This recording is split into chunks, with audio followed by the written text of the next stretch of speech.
Hey guys, and welcome back to my channel. I'm your girl Shamika, and welcome back to Speak Freely. We're here where we celebrate the freedom of speech. And in today's video, I'm going to talk about a quote that Jordan Peterson made that made me go, that makes a lot of sense. So the other day I was watching Jordan Peterson, and if you don't know who Jordan Peterson is, you haven't been on YouTube long enough. Jordan Peterson basically became famous when the whole pronoun thing happened in Canada, when they was trying to pass a law saying that you cannot mispronounce someone, and he sort of did this whole campaign about freedom of speech, and he was called a racist and a Nazi and a bigot and a misogynist and all these things. And since then he's been making his round on social media. He's been doing a lot of interviews. He wrote a book. He has his own personality test thing. He has his own YouTube channel now, and he's a smart guy, and he does say a lot of smart and interesting things, and I like him. He's been doing these free speech university tours with Dave Rubin.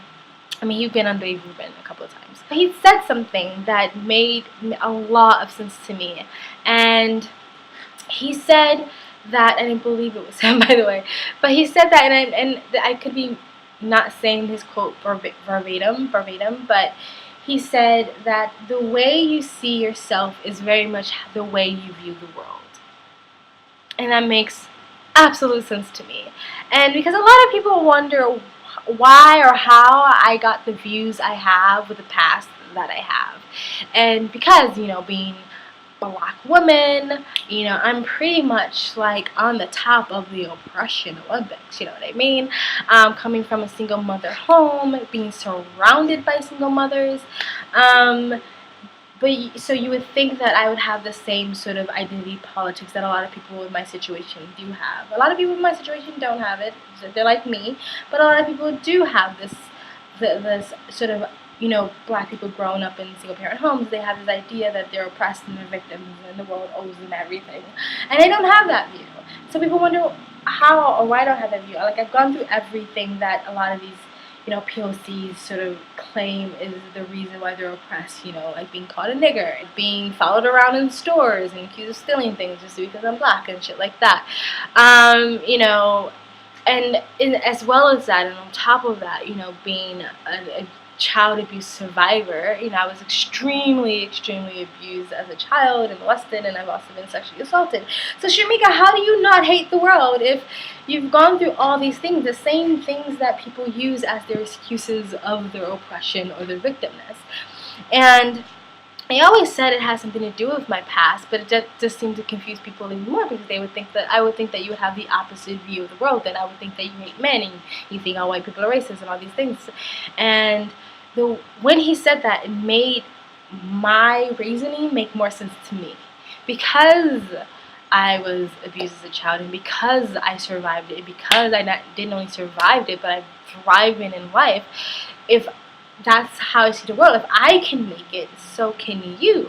I beat the statistics. I beat the numbers. I did. And in so many ways. I'm supposed to be in jail, dead, on drugs, have 5 different babies from 5 different babies' daddies. I'm supposed to be hateful and bitter and angry and all these psychological problems. I'm supposed to have a slew of issues.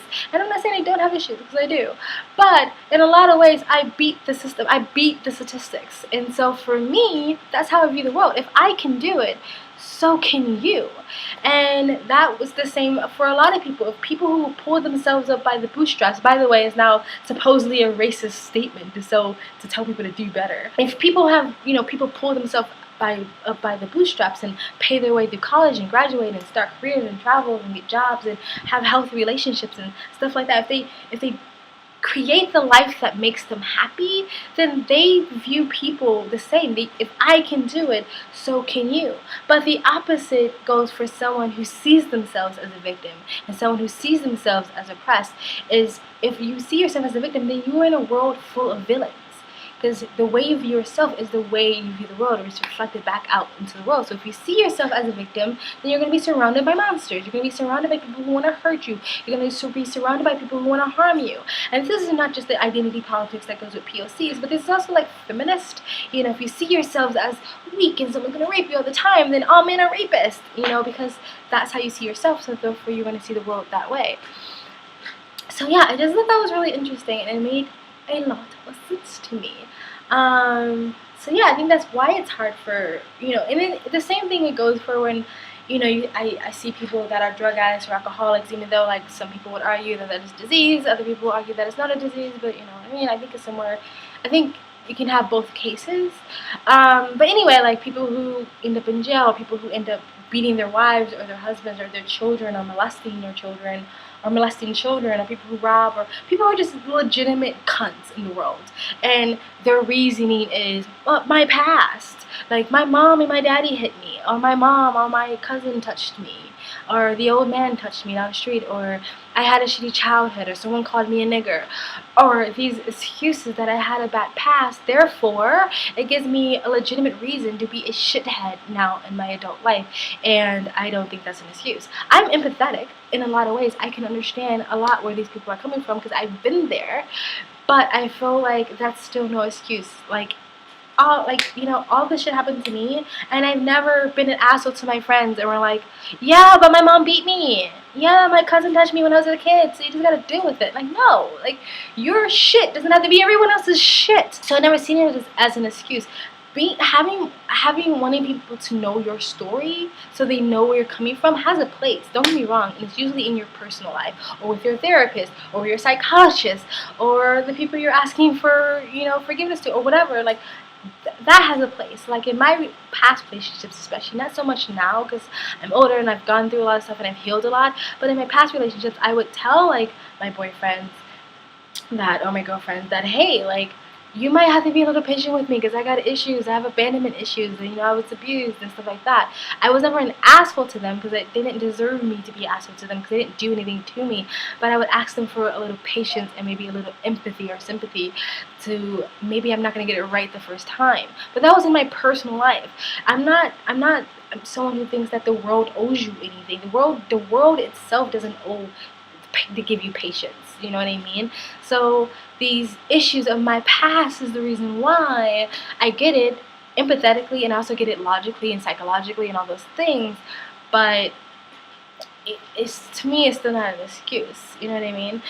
So yeah, that's it. I'm just gonna be a short little video. I think that made a lot of sense to me, of how you view yourself is very much of how you view the world.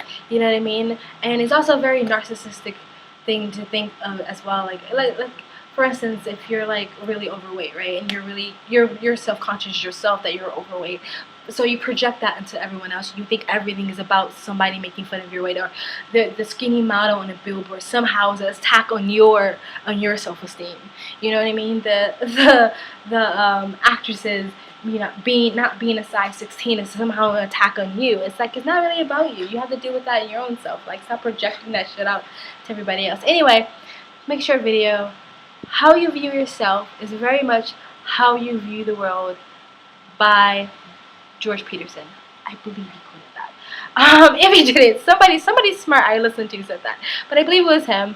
So yeah, I like that guy. I think he says a lot of really smart things.